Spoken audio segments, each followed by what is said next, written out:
کام کا وسیلہ دینا. تو شیس علیہ السلام بولے ابو آپ فرسٹ مین ہیں, میں آپ کا بیٹا شیس. یہ بیچ میں تیسرے محمد صلی اللہ علیہ وسلم کون ہے؟ یہ کون ہے؟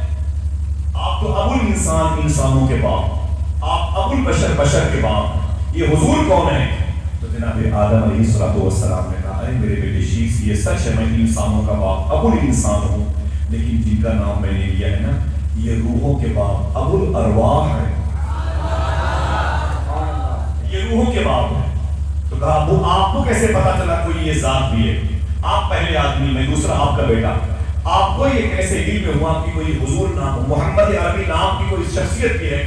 تو جناب آدم علیہ السلام کہتے ہیں جب میں نے جنت میں اپنی آنکھ کھولی تو میں نے کیا دیکھا, درختوں کی ہر پتی پر جہاں اللہ لکھا تھا اس کے آگے محمد لکھا تھا. میرے دل سے آواز آئی اللہ وہ جس نے کائنات بنائی اور محمد وہ جس کی وجہ سے کائنات بنائی. اور سن میرے بیٹے شیس, میرا اور تیرا کام کیا ہے؟ آپ نے کہا نہیں بارات آنے والی ہے, دری چادر بچھا دو, بارات آنے والی ہے, شیر مام تیار کر دو, دولہا بارات کے ساتھ آنے والا ہے, اس کے لیے محبتوں کی اسٹیج سجا دو, کھانے تیار کر دو, ناشتے کی ڈش تیار کر دو, تب تیاری سے ترتیب سے کھڑے ہو جاؤ. آپ نے کہا نہیں یہی بات آدم علیہ السلام نے اپنے بیٹے شیس علیہ السلام سے کی.